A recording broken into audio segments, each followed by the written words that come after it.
लगभग 250 करोड़ रुपए के आसपास हमारे शिलान्यास और उद्घाटन है, तो उसी अवसर का लाभ रेवाड़ी को मिलेगा। बस स्टैंड भी सबसे पुराना मुद्दा रहेगा। हाँ, सभी का होगा उसमें।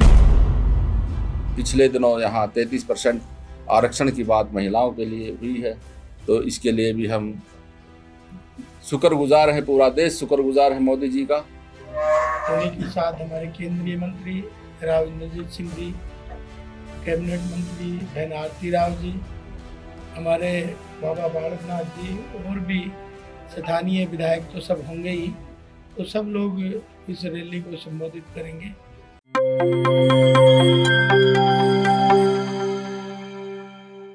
नमस्कार, मैं हूं कोमल राव। आप देख रहे हैं जेपी हरियाणा। दोस्तों, 15 जून को मुख्यमंत्री नायब सिंह सैनी रेवाड़ी में धन्यवाद रैली करने आ रहे हैं।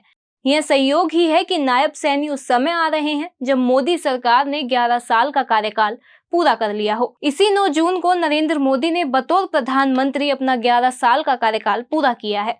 आज 12 जून को नायब सैनी की रैली और पीएम मोदी के कार्यकाल की 11 वर्ष की उपलब्धियों को लेकर रेवाड़ी में प्रदर्शनी भी लगाई गई और प्रेस कॉन्फ्रेंस में भी मोदी के गुणगान किए गए। भाजपा की ओर से 12 जून को पूर्व मंत्री बिशंबर वाल्मीकि को विशेष रूप से रेवाड़ी भेजा गया था। प्रदर्शनी में उनके साथ पूर्व मंत्री डॉक्टर बनवारी लाल, बावल के विधायक डॉक्टर कृष्ण कुमार, जिला प्रधान वंदना पोपली व अन्य पदाधिकारी मौजूद थे। दूसरी ओर प्रेस कॉन्फ्रेंस में विधायक लक्ष्मण यादव ने नायब सैनी की रैली के बारे में जानकारी दी। हालांकि उन्होंने संभावित घोषणाओं को लेकर चुप्पी नहीं तोड़ी, लेकिन इतना संकेत अवश्य दे दिया कि मुख्यमंत्री रेवाड़ी को लगभग 250 करोड़ रुपए का तोहफा देंगे। इनमें उद्घाटन भी शामिल है और शिलान्यास भी। सूत्रों के अनुसार नायब सैनी रेवाड़ी के नए बस स्टैंड का शिलान्यास कर सकते हैं। भाड़ावास फाटक पर बने फ्लाईओवर के उद्घाटन की भी बातें की जा रही है, लेकिन रैली के संयोजक लक्ष्मण यादव ने अपने पत्ते अभी नहीं खोले हैं। हाँ, उन्होंने इतना स्पष्ट कर दिया है कि इस रैली में केंद्रीय मंत्री राव इंद्रजीत सिंह भी आएंगे और उनकी बेटी कैबिनेट मंत्री आरती राव भी शामिल होंगी। तिजारा के विधायक बाबा बालकनाथ भी कार्यक्रम में शिरकत करेंगे।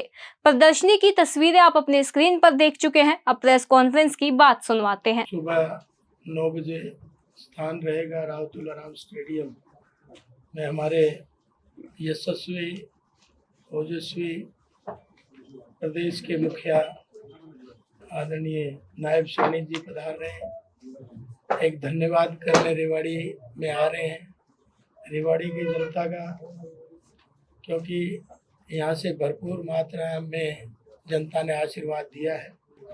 उन्हीं के साथ हमारे केंद्रीय मंत्री राव इंद्रजीत सिंह जी, कैबिनेट मंत्री बहन आरती राव जी, हमारे बाबा बालकनाथ जी और भी स्थानीय विधायक तो सब होंगे ही, तो सब लोग इस रैली को संबोधित करेंगे। और उस दिन हम इलाके की कुछ डिमांड भी उठाएंगे, कुछ शिलान्यास और उद्घाटन भी करेंगे।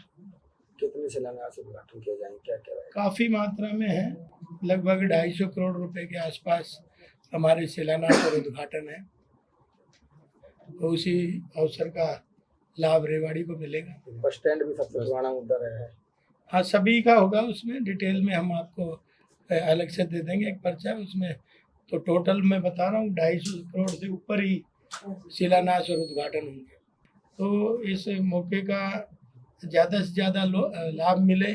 और मैं तो धन्यवाद आदरणीय मुख्यमंत्री जी का करूँगा, उन्होंने हमें जल्दी जो समय दिया है, धन्यवाद के लिए।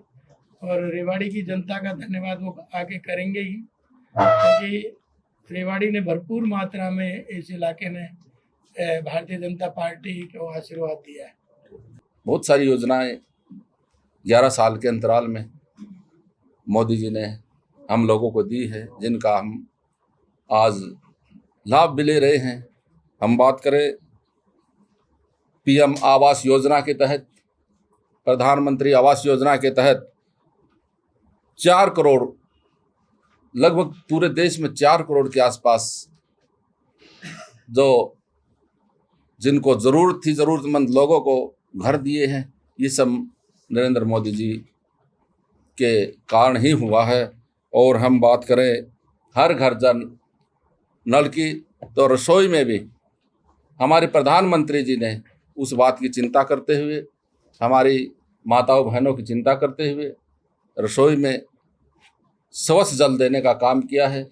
शौचालय की बात करें हम, 12 करोड़ के आसपास नरेंद्र मोदी जी के माध्यम से, उनके आदेशानुसार पूरे देश भर में 12 करोड़ के आसपास शौचालय बनाए गए हैं।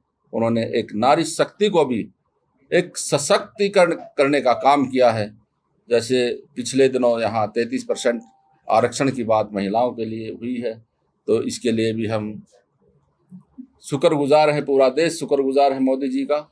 दोस्तों, आपने मोदी सरकार की उपलब्धियों के बारे में भी सुना और रैली की तैयारियों के बारे में भी लक्ष्मण यादव की बातें सुनी। लक्ष्मण यादव इन दिनों बेहद व्यस्त हैं और वह पूरी ताकत के साथ रैली की कामयाबी के लिए लगे हुए हैं। एक तरफ वे अपने सफाई अभियान पर बल दे रहे हैं, तो दूसरी ओर रेवाड़ी के विकास के लिए कुछ ठोस हासिल करना चाहते हैं। देखना है कि किन किन मांगों पर नायब सैनी की मोहर लगेगी और किन मांगों को भविष्य के लिए टाल दिया जाएगा। वैसे जब सरकार के मुखिया आ रहे हैं तो रेवाड़ी की झोली में कुछ ना कुछ तो जरूर आएगा। आज के लिए इस खबर में बस इतना ही। धन्यवाद।